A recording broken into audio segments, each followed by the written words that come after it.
We all need to earn a living to keep a roof over our heads and to feed ourselves. So we work for money. But is that money really what fuels us on a day to day basis? If you ask American business schools or culture, the answer would be a resounding yes. But what if I told you that money is actually the absolute worst reason to start a business?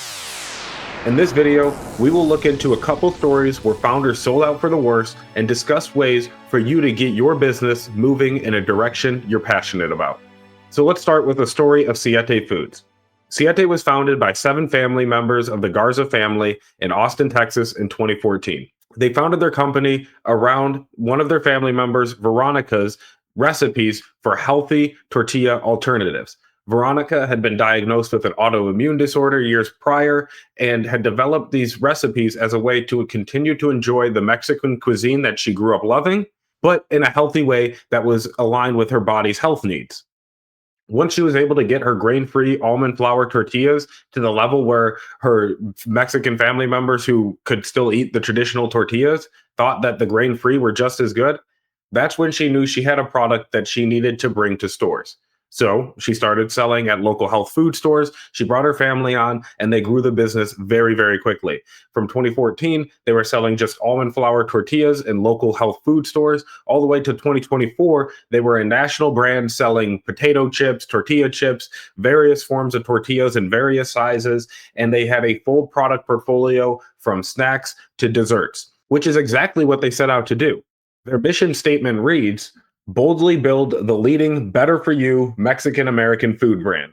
Embody a juntos es mejor culture, value humility, foster diversity, love people always.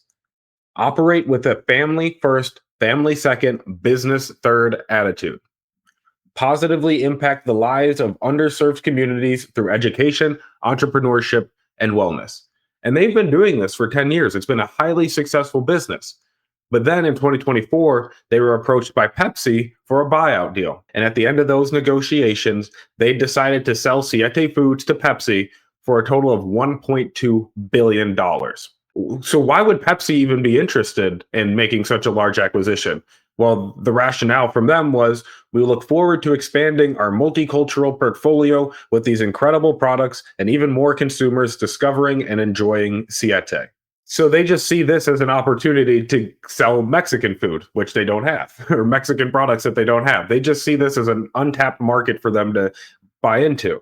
And if you look at Pepsi's values and compare those to what I just discussed with Siete, where it was, family first, family second, family third, Pepsi, they have 4 different mission statements or value statements depending on who they're talking to. The first one is going to be for their consumers, and they want to create joyful moments through their delicious and nourishing products and unique brand experiences.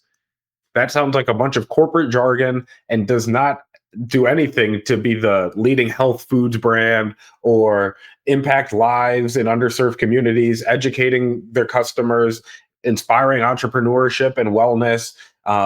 That's none of what Siete is going from all of that, leading with love and family, to, yeah, we're just trying to get our products into the hands of consumers, and we hope they enjoy them so much so that they can keep buying back. And they'll probably add addictive chemicals and stuff to make sure that happens.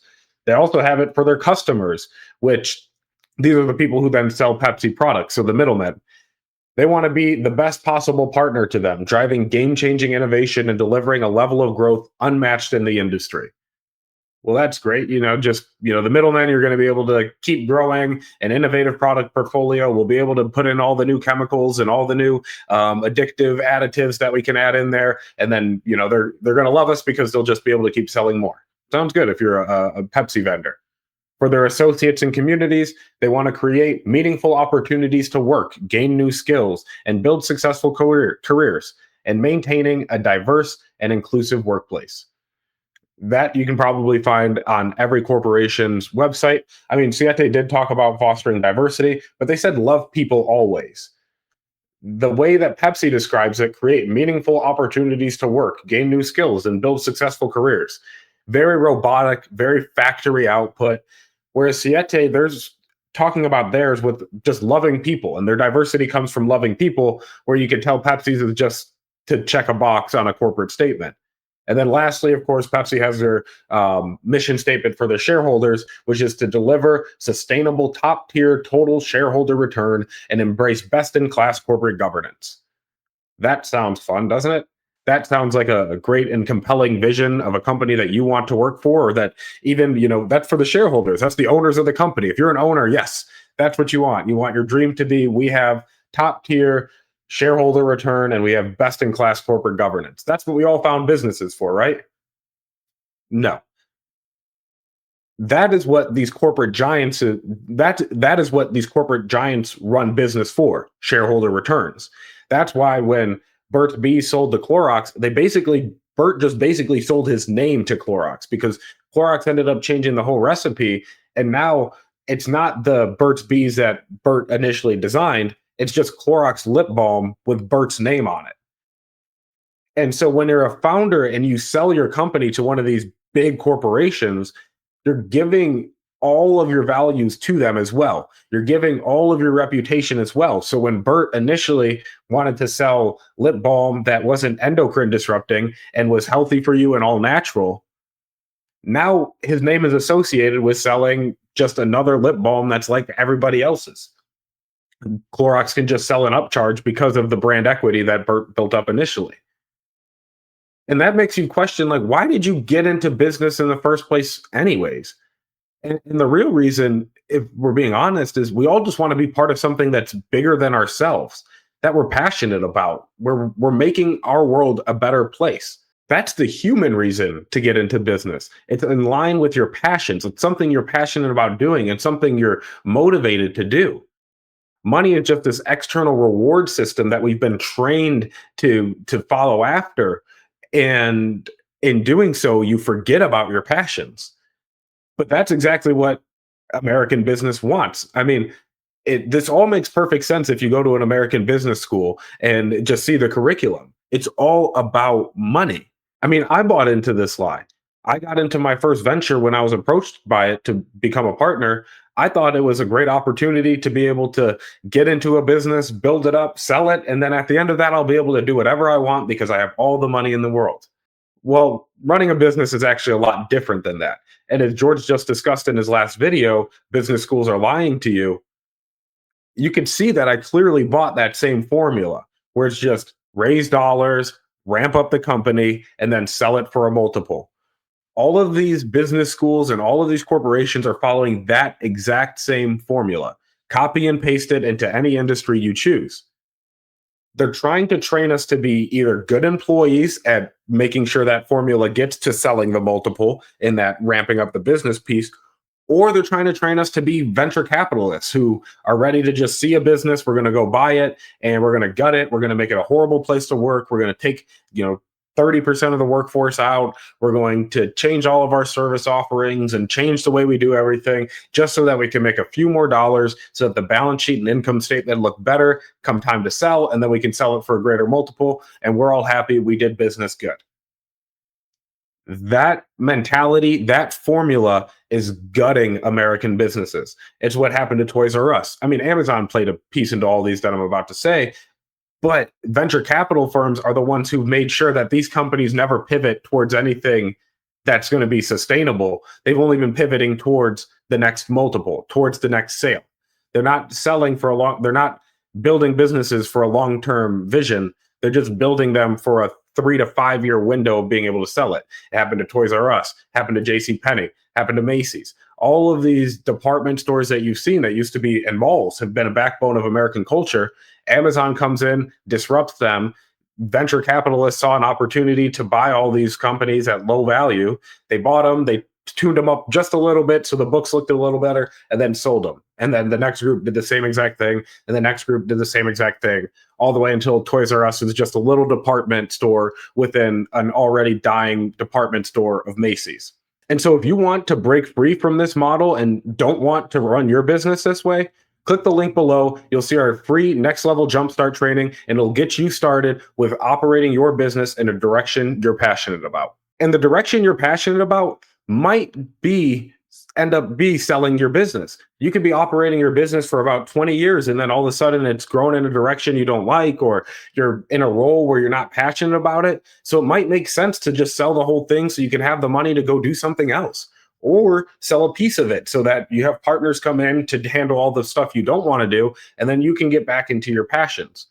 Or, people, like if you're a doctor, you can only be at the top of your field for so long, and then eventually you have to think about what retirement look like, or what does your next chapter look like. So selling might then make sense. Like selling can be a very useful tool for a business person to reorient yourself towards your passions. But what I'm saying is your passion is not to sell your business. Your passion is your passion, independent of your business, independent of everything the world's ever told you. That's inside of you. That's part of who you are.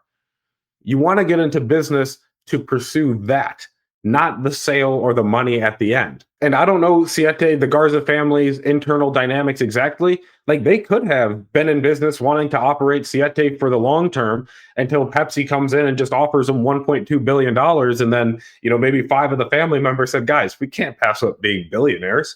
Like that's a pressure I fully get. And I probably would do the same thing that they did. But that's the product of running a successful business. Like they had a dream and a vision and they were pursuing it full speed until Pepsi came in and stopped them and said, hey, we'll pay you to not be pursuing your vision or pursuing that dream anymore. And they saw $1.2 billion. And I'm hoping they see an opportunity to go pursue other passions and other fields. Like there were seven of them, right? Veronica was the only one who started this. Maybe the other six have other passion projects that, like $175 million would be able to be quite helpful for them with, and best to them in that. But again, selling is a byproduct of running a successful business. It's not the end state. It's not your ultimate goal when you're getting started in business, because you're on a journey to live into your passions.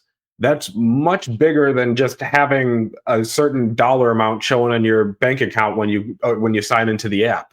You're trying to tap into your wildest dreams. And that was a concept that this country was founded on. Like, this country was founded by poor people who were escaping religious persecution or famines or just overall economic hardship in the old world and the systems that it had.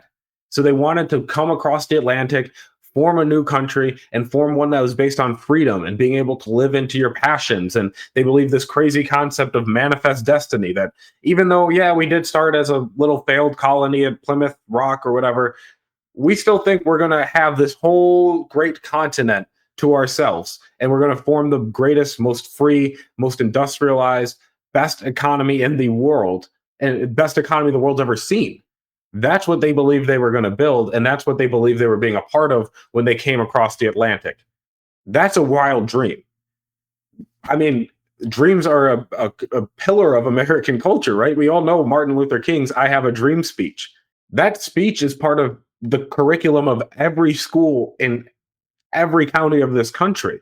You hear the speech basically one time a year. He has a whole day dedicated to himself, and his most famous speech is about how he has a dream that even though he grew up in an apartheid state, he believes and he sees a vision, a future where black people and white people will love each other. Not that, it's the complete opposite of what he saw. He saw only hate and visceral racism, and he believed that he was going to see a world where his children were going to be able to play with white children and it would not be a big deal. It would not be a point of contention. It would not be a point of hate. You wouldn't even need to make a speech about it. And that's where we were. That's where we are, right? We've seen his dream fulfilled, and obviously there's more progress to go within the community, but he had a dream that was crazy at the time, and he just spoke it into existence and worked for its existence. And that's what you're doing when you're starting a business. You're thinking on your dreams and you're working for them. Henry David Thoreau, George includes this quote in his book, The Next Level Entrepreneur: Focus Your Passions, Map Your Direction, Build a Great Company, where Henry David Thoreau says, I learned this, at least by my experiment, that if one advances confidently in the directions of his dreams and endeavors to live the life which he has imagined, he will meet with a success unexpected in common hours. He will put some things behind, will pass an invisible boundary. New, universal, and more liberal laws will begin to establish themselves around and within him, or the old laws be expanded and interpreted in his favor in a more liberal sense. And he will live with the license of a higher order of beings. In proportion as he simplifies his life, the laws of the universe will appear less complex, and solitude will not be solitude, nor poverty, poverty, nor weakness, weakness. If you have built castles in the air, your work need not be lost. That is where they should be. Now put the foundations under them.